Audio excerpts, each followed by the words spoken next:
வணக்கம் மக்களே! நான் உங்கள் ஹரிஹரன். மிஸ்டர் கிடோன் சேனலுக்கு உங்கள எல்லாரையும் வரவேற்கிறேன். இந்தியாவுல வடக்குல இருக்க ஒரு முக்கியமான இடம் தான் இந்த லடாக் பகுதி. இப்போ இங்க பார்த்தீங்கன்னா, இங்க ஒரு மிகப்பெரிய ஒரு போராட்டம் வந்து கிட்டத்தட்ட வன்முறையா மாறிருச்சு. இந்த போலீஸ் வாகனத்தில வந்து எரிக்கிறதும், இந்த மாரி பல பிரச்சனைகள் போயிட்டுருக்கு. இதுக்கு முக்கியமான என்ன பிரச்சனை? இதோட காரணம் என்னங்கிறத நம்ம வந்து வீடியோல பார்க்கலாம். நம்ம எல்லாருக்கும் தெரியும் 2019ல வந்து காஷ்மீர்ல வந்து அந்த சிறப்பு அந்தஸ்த வந்து எடுத்தாங்க. ஸோ, அதுக்கப்புறமா பார்த்தீங்கன்னா, காஷ்மீர 3 டிஸ்டிங்க்ட் ரீஜியனா பிரிச்சாங்க. ஒண்ணு பார்த்தீங்கன்னா, ஜம்மு, அப்புறம் காஷ்மீர், அதுக்கப்புறம் பார்த்தீங்கன்னா, லடாக்.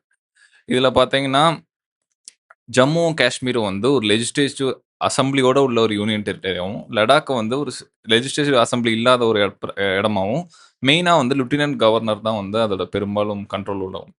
ஸோ, இதனால அவங்க வந்து ஒரு பெரிய ஒரு பின்னடைவ வந்து சந்திச்சாங்க. உதாரணத்துக்கு பார்த்தீங்கன்னா, அங்க உள்ள மக்களுக்கு வந்து சரியா வேலைவாய்ப்பு இல்ல. இளைஞர்களுக்கு முக்கியமா. ஏன்னா, அங்க 96% பேர் வந்து அங்க லிட்டரேட் பாப்புலேஷன். அதுவும் இல்லாம அங்க உள்ள யூத் பார்த்தீங்கன்னா, கிட்டத்தட்ட 26% பேர் இப்ப அன்எம்ப்ளாய்டா இருக்காங்க.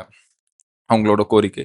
இது எல்லாமே எங்க ஆரம்பிச்சதுன்னா, கடந்த 3 ஆண்டுகளா வந்து நெறையா இந்த இந்த ஹங்கர் ஸ்ட்ரைக் வந்து அவங்க பண்ணிட்டு இருந்தாங்க.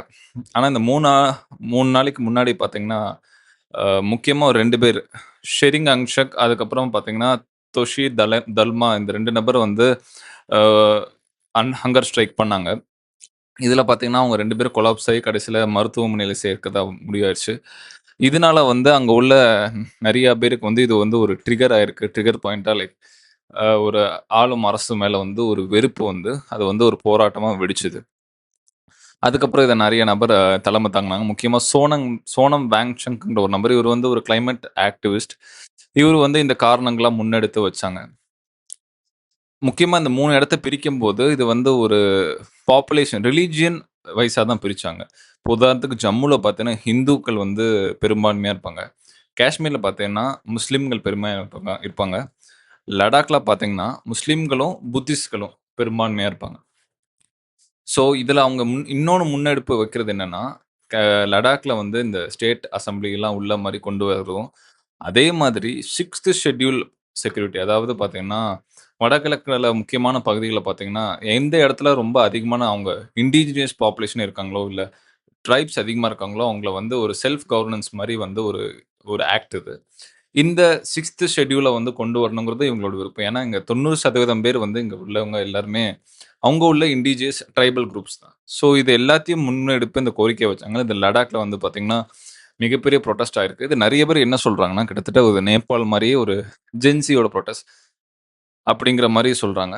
இதுல பார்த்தீங்கன்னா, சமீபத்தில அங்க உள்ள பிஜேபியோட ரீஜினல் ஆஃபீஸ வந்து அடிச்சு நொறுக்கி, அங்க உள்ள ஃபிளாக்ஸ்லாம் எடுத்தாங்க. அதே மாரி நெறைய போலீஸுக்கும் வந்து போலீஸ் வாகனத்தில தீ வைக்கிறது, இந்த மாரி ரோட்ல இறங்கி போராட்டம் பண்ண ஆரம்பிச்சுட்டாங்க. இதுல கிட்டத்தட்ட 4 பேர் வந்து இறந்திருக்காங்க. அதுல 3 பேரு இளைஞர்கள். 19, 20, 23 வயசு இளைஞர். ஒருத்தர் மட்டும் பார்த்தீங்கன்னா, ஒரு 40 வயசு உள்ள மனிதர். அதுக்கப்புறம் பார்த்தீங்கன்னா வந்து, கிட்டத்தட்ட 20, 40 பேருக்கு வந்து காயம் அடைஞ்சிருக்கு. ஸோ இந்த வன்முறை இத வந்து எப்படி அடக்குறாங்க? இது வந்து இன்னொரு நேபாளா? இல்லன்னா இத வந்து ஈஸியா ஒரு டிப்ளோமேட்டிக்கலா இத முடிக்க முடியுமாங்கிறத வந்து பொறுத்திருந்து பார்ப்போம். நான் இன்னும் நெறைய அப்டேட்ஸோட வரேன். நீங்களும் இத பத்தி பேசலாமா? இல்ல ஏதாவது ஒரு உங்களுக்கு ஏதாவது கன்டென்ட் ஐடியாஸ் இருந்தா கமெண்ட் செக்ஷன்ல சொல்லுங்க.